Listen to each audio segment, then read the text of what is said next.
wa sahbihi wa man tabi'ahu wa walah. Qalu subhanaka la ilma lana illa ma 'allamtana innaka antal alimul hakim. Qala rabbi shrah li sadri wa yassir li amri wa hlul 'uqdatam min lisani yafqahu qawli amma ba'd. Assalamualaikum warahmatullahi taala wabarakatuh. Al-Fatihah. A'udzubillahi minasyaitonir rajim. Bismillahirrahmanirrahim. Alhamdulillahi rabbil alamin. Arrahmanirrahim. Iyyaka na'budu wa iyyaka nasta'in. Ihdinas siratal ladzina an'amta 'alaihim ghairil maghdubi 'alaihim.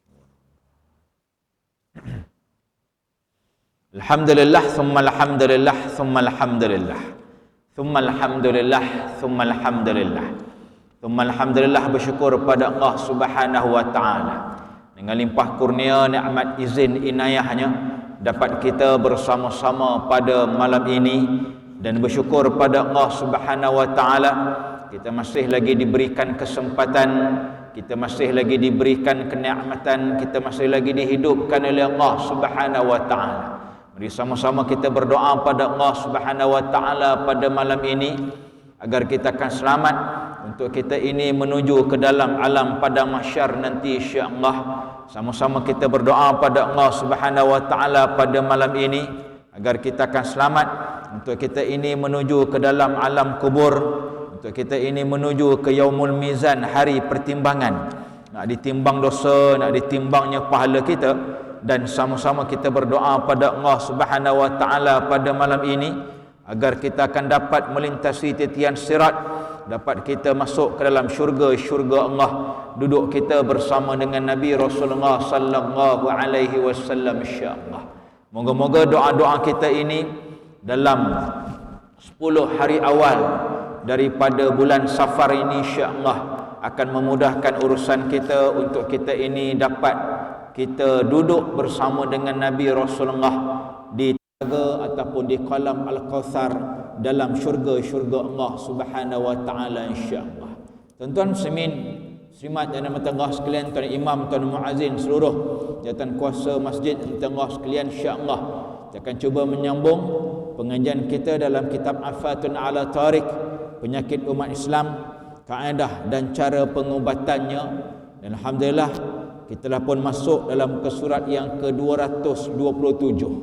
Bagaimana kaedah untuk kita bertasawuf, untuk kita ini bermuhasabah diri, untuk kita ini mencari kesilapan diri agar dapat kita perbaiki, untuk kita masuk dalam syurga-syurga Allah Subhanahu wa taala.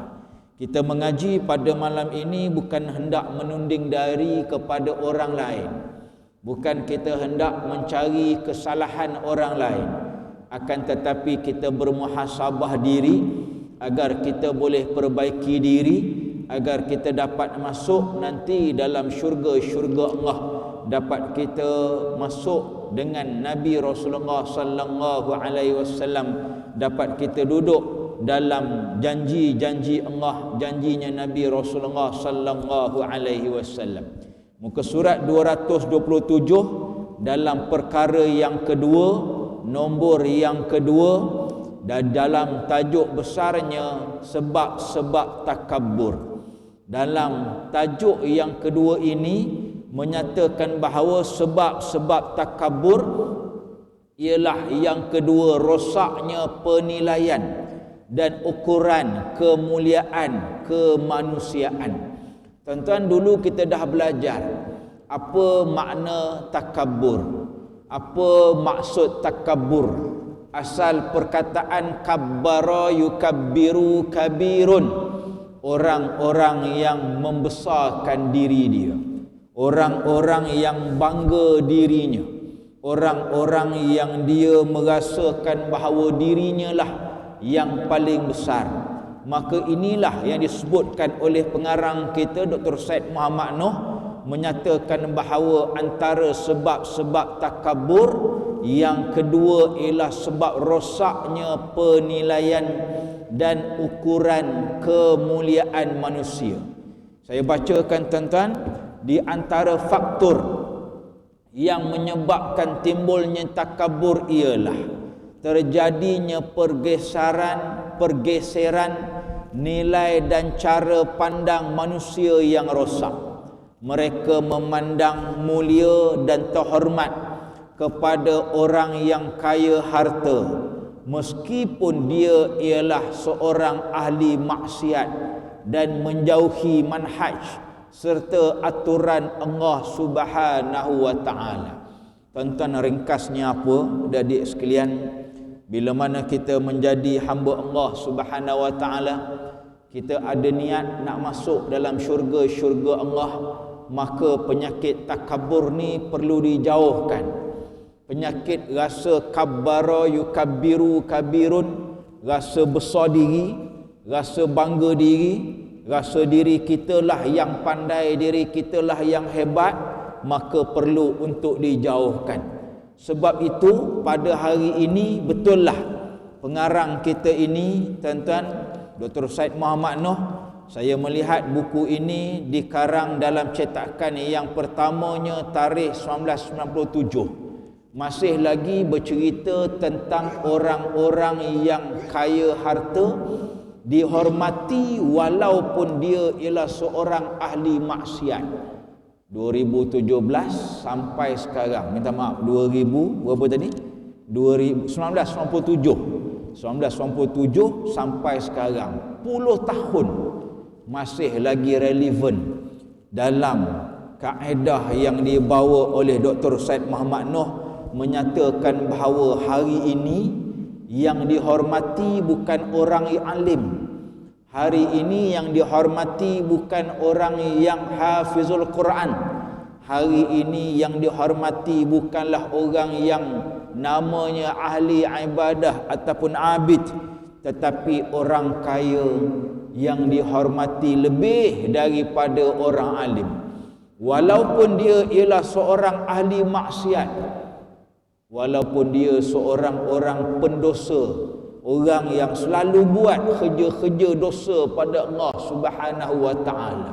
Sebab tu tuan-tuan, disebutkan oleh pengarang kita pada malam ini, orang yang hidup dalam keadaan seperti ini sudah barang tentu, kecuali orang yang diberi rahmat oleh Allah, akan mudah merendah-rendahkan orang lain dan bersikap sombong kepada orang lain.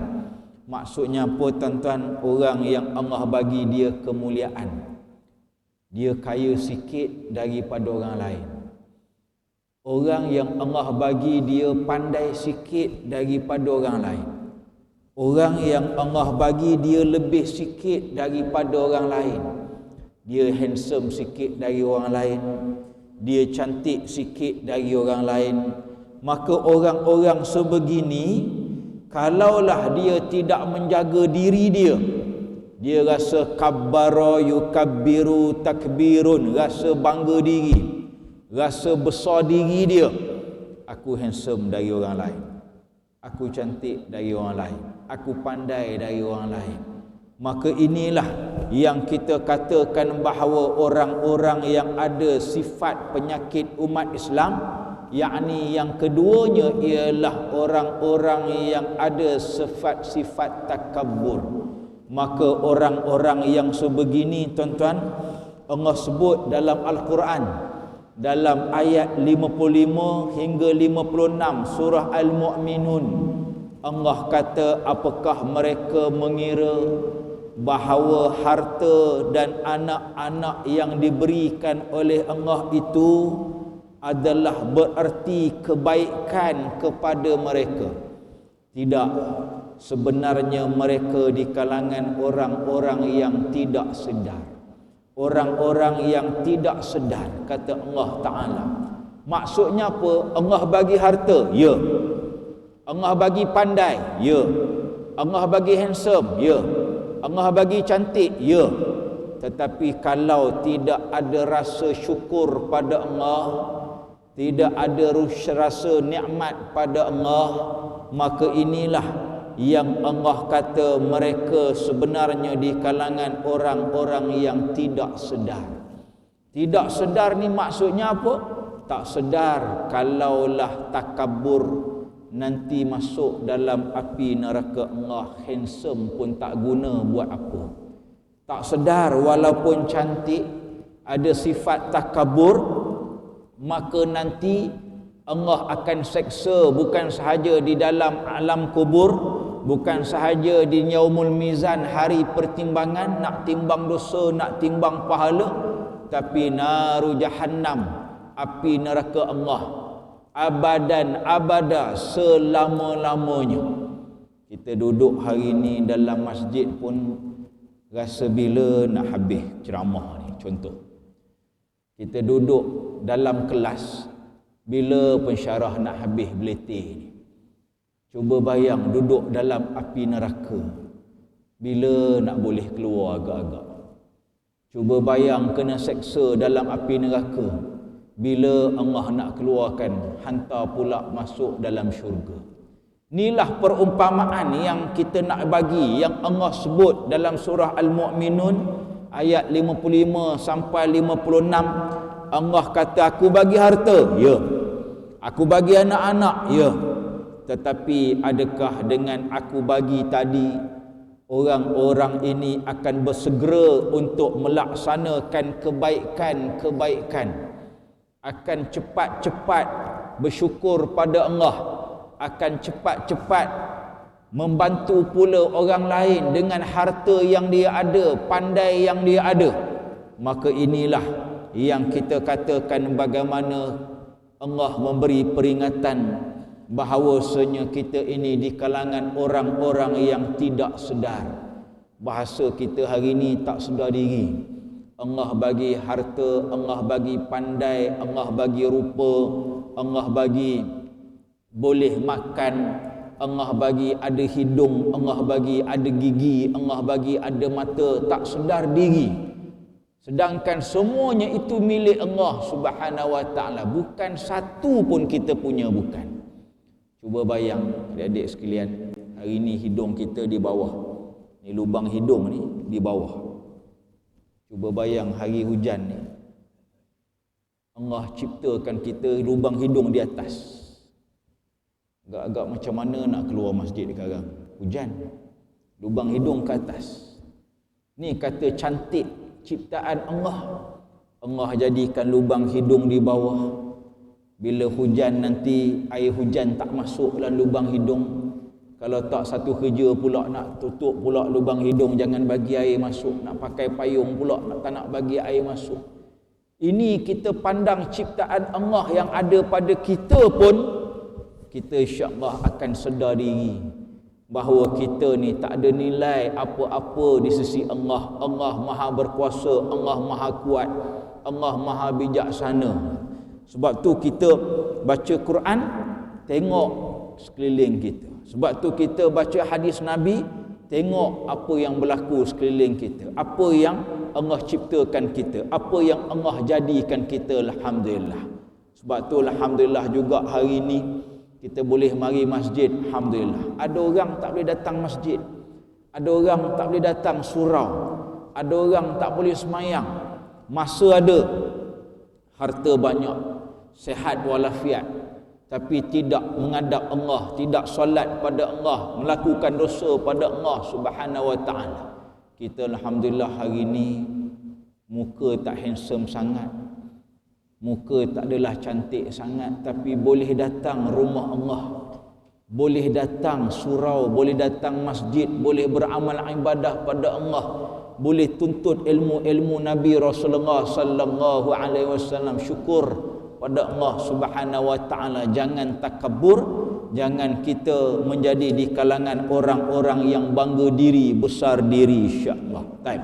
Sambung lagi. Dalam surah Saba ayat 35 sehingga ayat 37, agak panjang. Saya baca terjemahannya siap-siap. Mereka berkata, siapa mereka? Manusia. Manusia berkata, kami telah banyak mempunyai harta dan anak-anak, dan kami sekali-kali tidak akan diazab. Zaman dulu, zaman kerajaan Sabak, Zaman kerajaan Sabak ni kalau kita perasan zaman Ratu Balqis yang kahwin dengan Nabi Sulaiman tu, yang istana dialihkan oleh Nabi Sulaiman, dialihkan oleh jin, oleh tentera Nabi Allah Sulaiman, oleh manusia yang hebat. Bukan jin. Jin kata boleh aku alihkan sebelum kamu duduk. Nabi Sulaiman tanya lagi, siapa yang boleh cepat lagi? Ramai tentera ni, jinnya, burung-burungnya, gajahnya, binatangnya, orangnya. Jin kata boleh, ifrit kata boleh. Sebelum kamu duduk, istana dah ada depan mata. Maka ada seorang ahli ibadah manusia yang dia berkata, ya Nabi Allah, wahai Nabi Allah, kalau kamu izinkan aku laksanakan tugas ini sebelum kelipan matamu, maka istana Balqis akan berada di hadapanmu. Singgah sana Balqis, minta maaf, bukan istana, singgah sana Balqis akan berada di hadapanmu. Manusia, orang. Maksudnya apa? Hebat. Orang yang kuat amal ibadah, orang yang tidak berbangga diri, orang yang dia tidak takabur, Allah bagi dia nikmat macam tu. Allah bagi dia hebat macam itu. Sebab tu kita baca kisah-kisah wali-wali Allah yang Allah bagi kelebihan pada mereka. Allah bagi kelebihan kepada orang-orang yang beramal ibadah pada Allah Subhanahu wa taala, hebat-hebat. Kita bukannya nak kejar yang hebat tu, tidak, tapi nak kejar mardatillah. Apa guna kita boleh raib, contoh, nak kejar boleh raib, nak kejar boleh kebal, tapi tak semayang pada Allah. Buat apa? Kita boleh hilang sekejap sana, hilang sekejap sini, tapi tidak beramal ibadah pada Allah. Buat apa? Maka ini yang kita katakan para wali-wali Allah ini, mereka ini menjadikan amal ibadah itu nombor satu. Nak dapat tak dapat kebal, nak dapat tak dapat boleh hilang, nak dapat tak dapat boleh jalan laju, boleh sekelip mata dan sebagainya, itu semua kerja Allah Subhanahu wa taala. Malah kalau kita tengok bagaimana kisah Nabi Sulaiman. Kisah Nabi Sulaiman ni adik-adik sekalian, bacalah surah Sabak, nanti balik buka Quran di handphone tu, ataupun balik buka tafsir Al-Quran, buka terjemahan Al-Quran, buka kisah surah Sabak. Hebat Nabi Sulaiman boleh cakap dengan binatang. Kita boleh? Lemah. Tak boleh kita, tuan-tuan. Nabi Sulaiman boleh bercakap dengan burung hudhud. Boleh bagi arahan, burung hudhud terbang, patah balik dengan arahan Nabi Sulaiman. Kita boleh? Tak boleh, lemah. Maksudnya apa, adik-adik sekalian? Kita tak ada apa kuasa pun, kita tak ada apa kekuatan pun. Kalau nak banding dengan kuasa Nabi Sulaiman, nak banding dengan kuasa Allah Subhanahu wa taala, tak ada apa. Pandai yang Allah bagi sikit-sikit ni pun Allah bagi. Boleh cakap sikit-sikit ni pun Allah bagi. Boleh kita ini beramal ibadah ni pun alhamdulillah Allah bagi. Maka inilah yang kita katakan bahawa dalam kisah surah Sabak ini, dalam muka surat yang ke-228, menyatakan bahawa Allah kata balik kepada orang-orang yang belagak sombong tadi.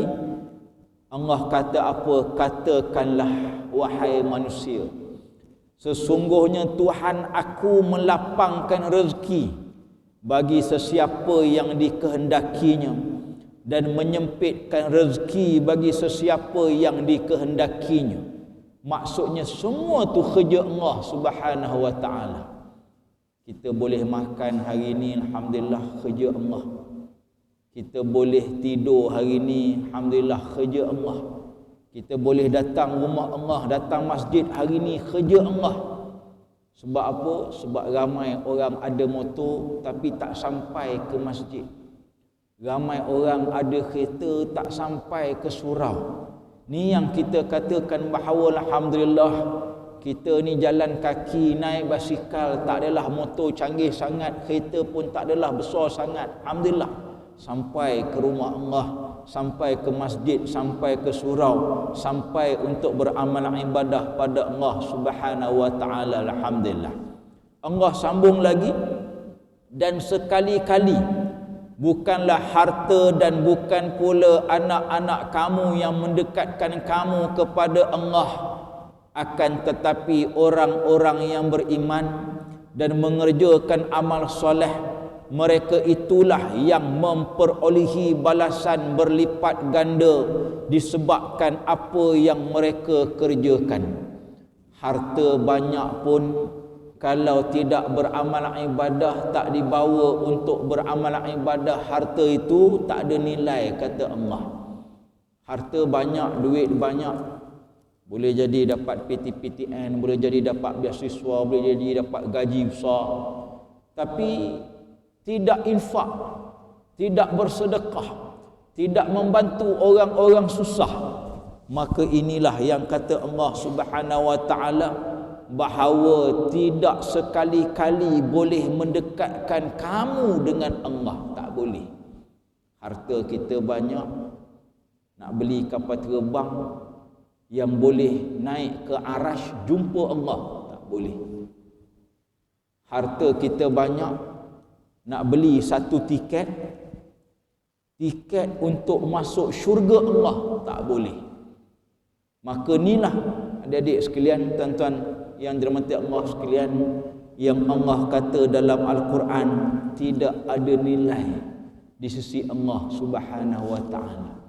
Kita pandai pun Allah bagi, kita boleh baca pun Allah bagi, boleh kira pun Allah bagi, maka jangan belagak dengan Allah, jangan belagak dengan Nabi Rasulullah sallallahu alaihi wasallam. Insya-Allah saya bacakan lagi. Ketika ada seorang lelaki yang melalui di hadapan Nabi Rasulullah sallallahu alaihi wasallam serta para sahabat Nabi, maka Nabi bertanya kepada para sahabatnya, bagaimanakah pandangan kamu terhadap lelaki ini? Satu hari Nabi duduk dengan sahabat, lalu seorang lelaki, maka Nabi tanya sahabat, bila lelaki itu dah pergi, dah berlalu, Nabi tanya, ya ashabi, wahai sahabat-sahabat, apa pandangan tentang lelaki tadi? Nabi tanya. Maka apa jawab sahabat? Sahabat menjawab, dia adalah orang yang paling mulia, mengajukan lamaran pasti diterima lamarannya, meminta pasti akan dikabulkan permintaannya, dan kalaulah dia berkata-kata pasti dia akan didengari kata-katanya. Sahabat kata, orang ni hebat, orang ni orang yang paling mulia, kalau dia minta mesti dapat, kalau dia cakap mesti orang dengar. Itulah maksud, kata sahabat. Sahabat jawab cakap Nabi ataupun pertanyaan Nabi Rasulullah. Yang peliknya, bila sahabat jawab macam tu, tiba-tiba Nabi diam. Nabi diam lama, Nabi diam. Dan akhirnya tiba-tiba datang lagi seorang laki-laki lalu. Nabi tak jawab, Nabi tak komen jawapan sahabat tadi. Tiba-tiba lalu seorang lagi. Maka bila lalu seorang lagi, Nabi tanya soalan yang sama. Ya ashabi, wahai sahabat-sahabatku, apa pandangan kamu pula terhadap orang ni? Tadi orang lain, ni orang lain pula lalu. Maka para sahabat menjawab, ya Allah, demi Allah, wahai Rasulullah, dia seorang Muslim yang fakir. Kalau dia minta, tidak akan diterima.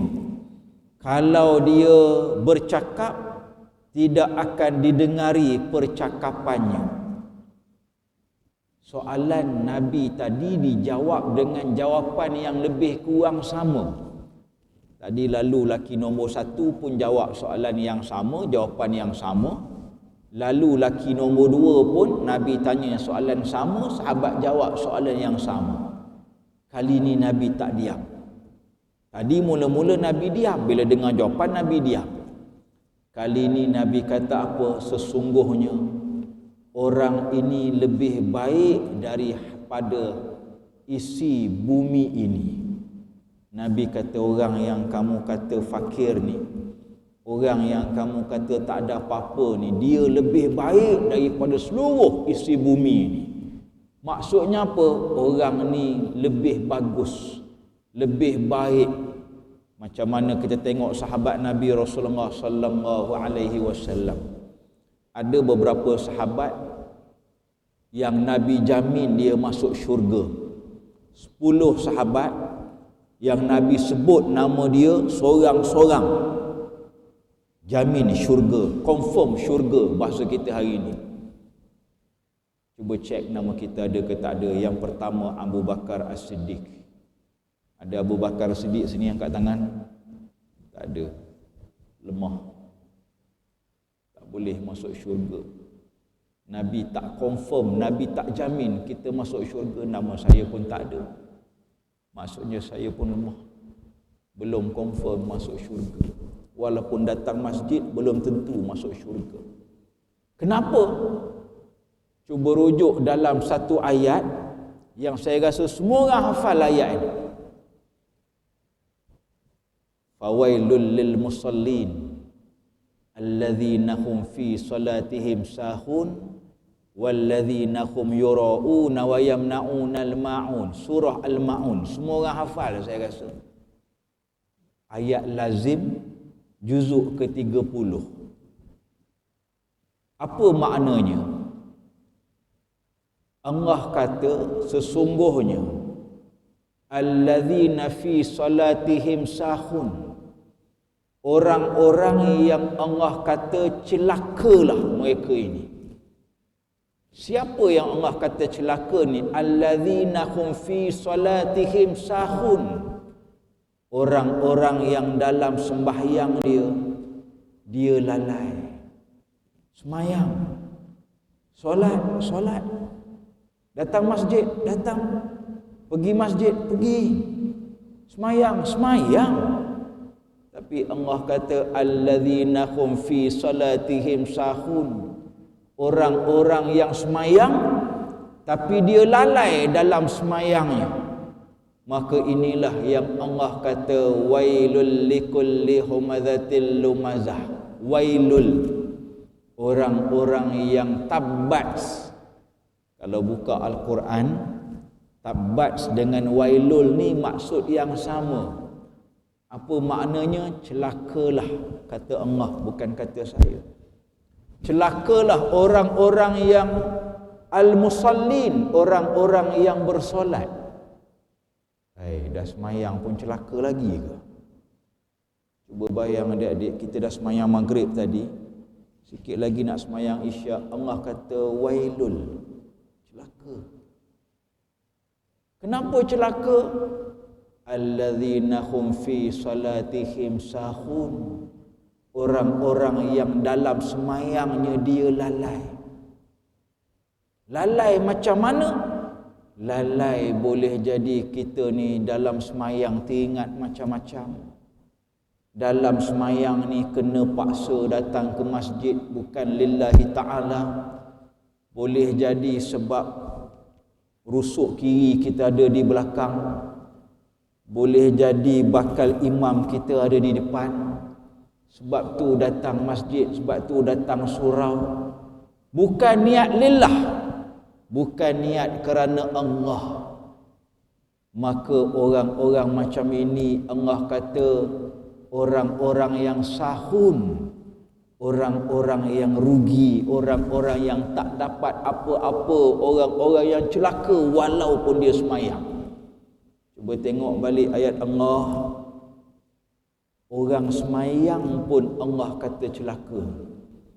Yang tak semayang, ni kita semayang ni pun lalai, tak sungguh-sungguh semayang, Allah kata celaka.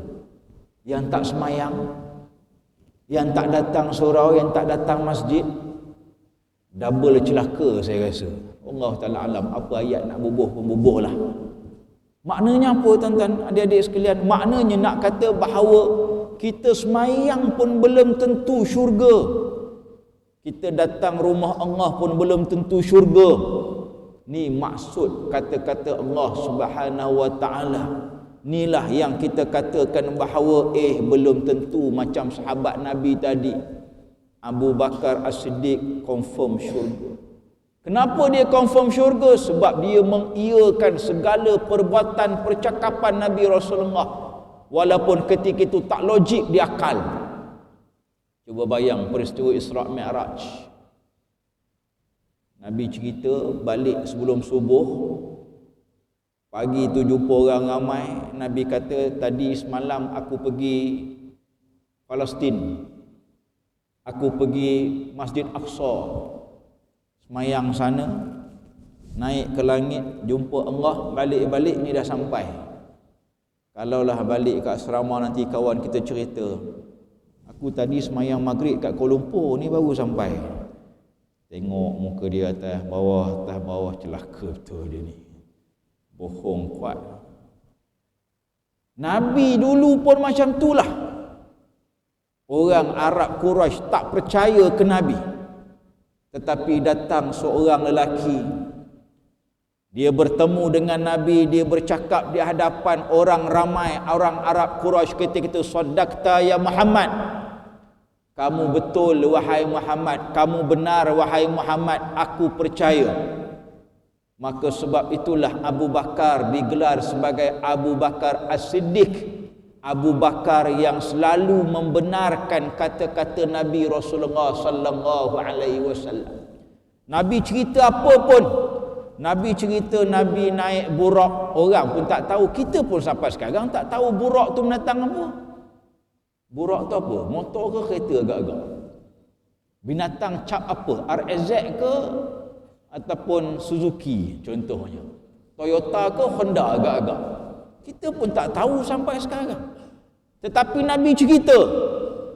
Maka sebab Nabi lah yang bercerita, yang namanya Muhammad bin Abdullah bin Abdul Muttalib bin Hashim bin Abdul Manaf ini seorang Rasulullah, maka saddaqta ya Rasulullah, kamu benar wahai Rasulullah. Sebab itulah Abu Bakar orang pertama yang digelar As-Siddiq. Abu Bakar yang membenarkan segala ucapan, perbuatan, tingkah laku Nabi Rasulullah sallallahu alaihi wasallam. Inilah orang antara yang Nabi jamin dia masuk syurga bila hisabin, tidak ada hisab, wala, dan juga tidak ada azabin, tidak ada azab.